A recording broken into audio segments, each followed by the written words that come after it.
안녕하세요. 이번에 광고비 운용 전략에 대해서 말씀드릴 AMPM 글로벌의 광고 퍼포먼스 6팀 홍승택입니다. 다들 썸네일에서 보셨겠지만 광고주 대 마케터, 마케터 대 광고주, 기업의 성장이라는 공통된 목표를 갖고 서로 비즈니스 파트너십으로 연결된 관계지만 이윤과 관련된 파트너십이다 보니까 갈등이 생기기도 하는데요. 이렇게 갈등이 생기는 많은 원인 중 하나가 바로 광고 집행에 필요한 광고비의 운용 방식에 대한 서로의 입장 차이 때문인데요. 앞서 말씀드린 상황 때문에 마케터님도 그렇고 광고주님도 그렇고 서로 스트레스를 받고 계시다면은 해당 영상을 한번 꼭 시청해 주시기 바랍니다.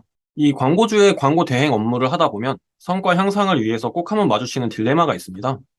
광고비를 올려야 광고 노출 수도 많아지고 클릭 수도 올라가고 이에 따라 전환도 많이 잡혀서 성과가 향상된다는 마케터와, 아니 지금 당장 먹을 것도 없고 적자인데 광고비를 또 무슨 수로 올리냐? 안 된다 하는 광고주인데요. 마케터는 지금 여기서 마케팅 비용을 늘리면 더 좋은 성과를 볼 수 있는데 왜 돈을 아끼는지 광고주님이 좀 이해가 안 갈 수도 있고요. 반대로 광고주의 입장에서는 아직 만족할 만한 성과가 나오지도 않았는데 뭐 자꾸 광고비만 쓰라고 하지? 라고 하는 이제 마케터가 좀 무책임하게 보이실 수도 있습니다. 이 끊임없는 딜레마에는 한 가지 공통점이 있는데요. 바로 마케터, 광고주 모두 이 광고비 운용 타이밍에 대한 공통된 생각이 없어서 그렇습니다. 광고비 운용에 대한 타이밍, 시기, 상황이 무엇인지 먼저 설명드리도록 하겠습니다. 이 해당 그림은 BCG 매트릭스라는 경영학에서 주로 쓰이는 사업 결정 모형인데요. 이 매트릭스를 가만히 들여다보면 우리가 앞으로 진행해야 할 광고 운영 방안과 어느 정도 매칭이 됩니다. 가로축은 업체의 시장 점유율, 세로축은 업체의 성장도를 나타냅니다. 각 지표별로 물음표, 개, 소, 별 등이 있는데요. 제가 이제 하나하나 설명드리면서 지금 우리 광고는 어디 사분면에 분포되어 있는지 한번 확인해 보시기 바랍니다. 첫 번째는 물음표, 퀘스천 마크 단계고요. 이제 광고에서는 신규 광고 진행 단계입니다. 해당 단계에서는 이제 상대적으로 낮은 시장 점유율과 높은 매출 성장률을 가지고 있기 때문에 이 시기의 광고 집행 전략에 따라서 기업이 광고를 통해서 성장을 할지 아니면 손해를 볼지 판가름 나는 단계이기 때문에 광고비 운용에 있어서 다소 좀 조심스럽게 접근을 해주셔야 됩니다. 마케터는 물론 광고주님들도 가장 민감하게 좀 시장에 반응을 해주셔야 되고요. 광고의 방향성에 대해서 서로 계속해서 연구를 좀 해주셔야 되는 단계입니다. 이게 광고 초기 단계이기 때문에 대부분의 광고주님들이 이제 저예산으로 시작을 하시겠고요. 이제 업체의 인지도 또한 아직 시장에서 확산되기 전의 단계이기 때문에 당연히 광고 수익도 현저히 낮을 수밖에 없겠죠. 그래서 해당 단계에서는 처음에 잡은 KPI보다 조금 장벽이 낮은 광고 초기에 퍼스트 KPI를 먼저 정해주시고요. 그리고 이러한 KPI를 단계별로 달성해 나가는 것을 위주로 해서 광고를 진행해 주시면 되겠습니다. 두 번째는 캐시카우 단계로서 이제 광고에서 보면은 광고 활성화 단계입니다. 이전에 이제 퀘스천 마크 단계에서 광고 전략을 잘 수립했고 해당 단계가 되면은 기존 광고비 투자에 의해서 초기보다 예산의 소진 속도가 이제 증가를 하게 됩니다. 그래서 이에 따라 예산이 좀 미세하게나마 증가를 할 수 있겠고요.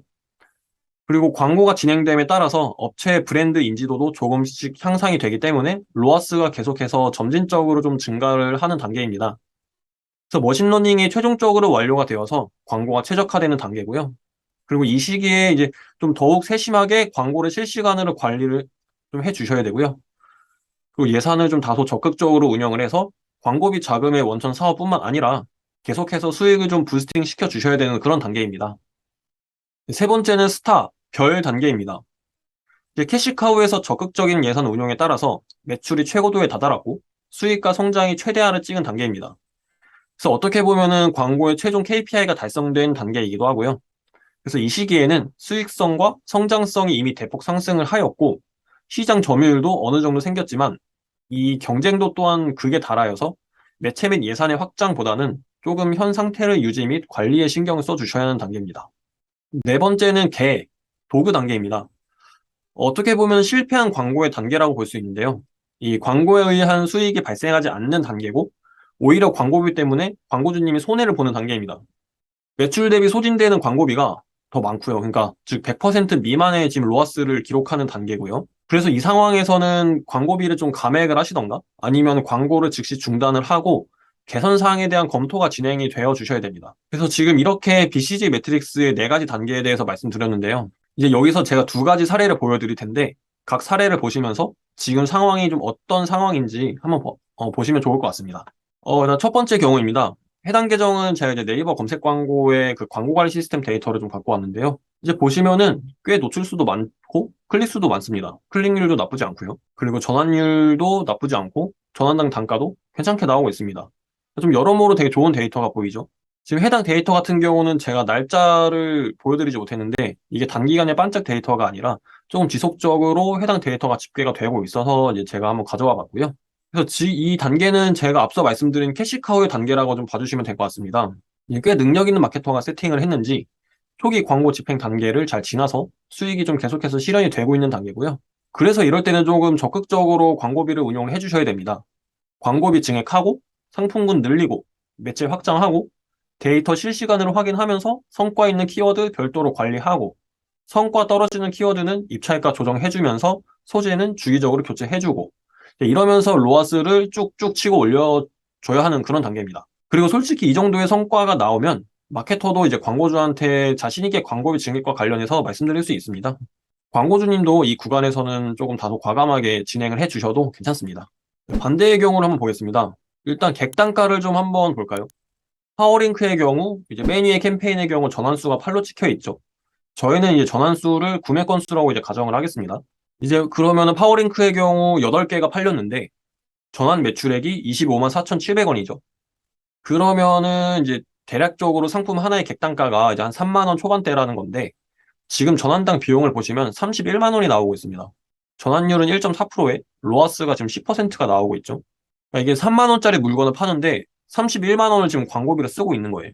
그리고 로아스는 10%가 나오고 있고 이거는 그냥 광고가 망한 거죠. 매출이 그냥 망했습니다, 이거는. 그러니까 어쨌든 광고는 돌아가고 있으니까 노출은 계속 되고 그러니까 클릭은 일어나고 있는데 전환이 나오지가 않으니까 전환당 단가는 또 계속 올라가고 있죠. 또 광고비는 계속 소진되고 있는데 로아스는 계속 떨어지고 있겠죠, 이제.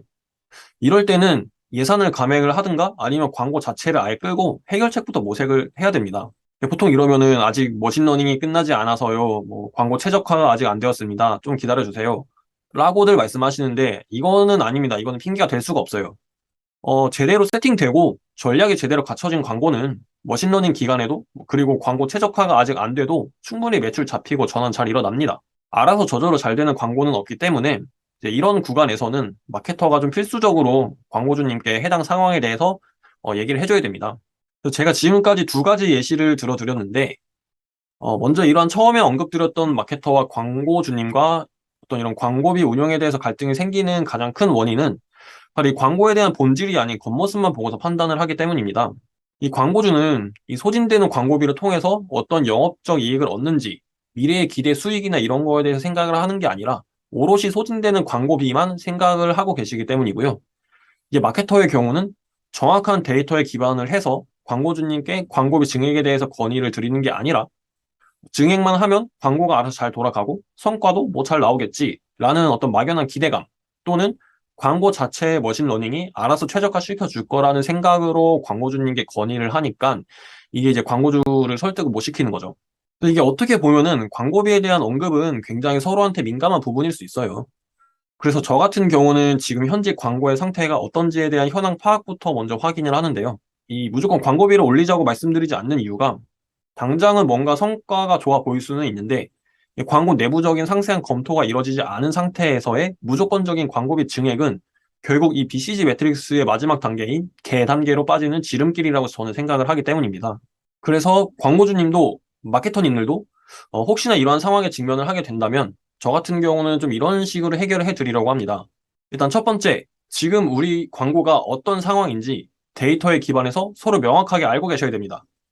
두 번째는 만약 증액 또는 매체 확장을 한다면 얼만큼 해야 하는지, 그리고 증액을 했을 시 기대되는 수익 효과는 어느 정도인지, 매체는 현재 업종이나 뭐 이벤트 또는 프로모션 등에 맞는지, 물론 이게 100% 정확한 데이터는 아니겠지만 어느 정도 대략적인 기대치에 대해서 광고주님께 언급해드리고 서로 알고 있어야 됩니다. 세 번째는 광고가 돌아가고 있는데 절대 무관심하게 놔두면 안 됩니다.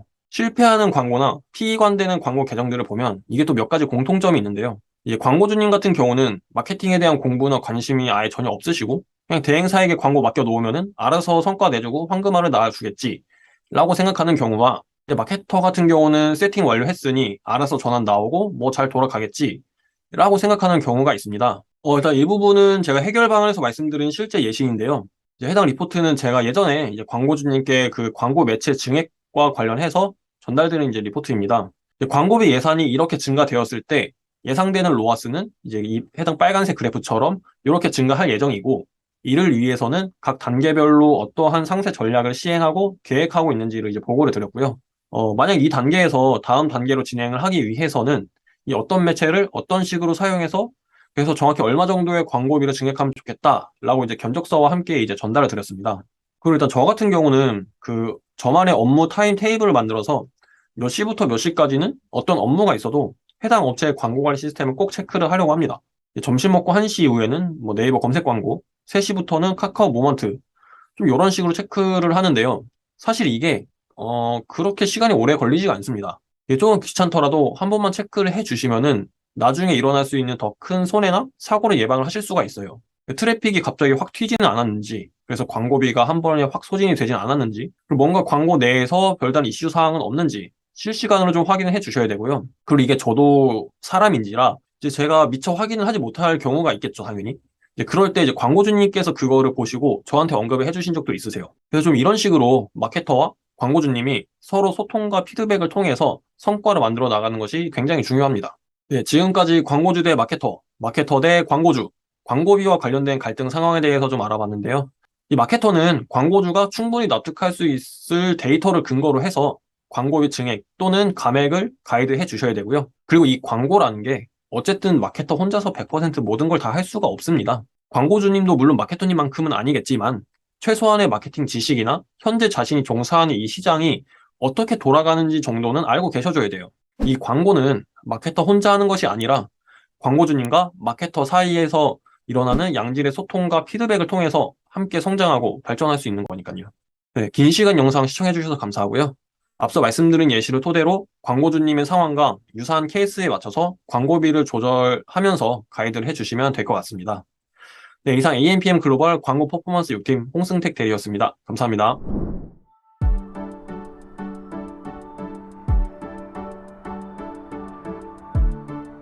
구독과 좋아요는 컨텐츠 제작에 힘이 됩니다.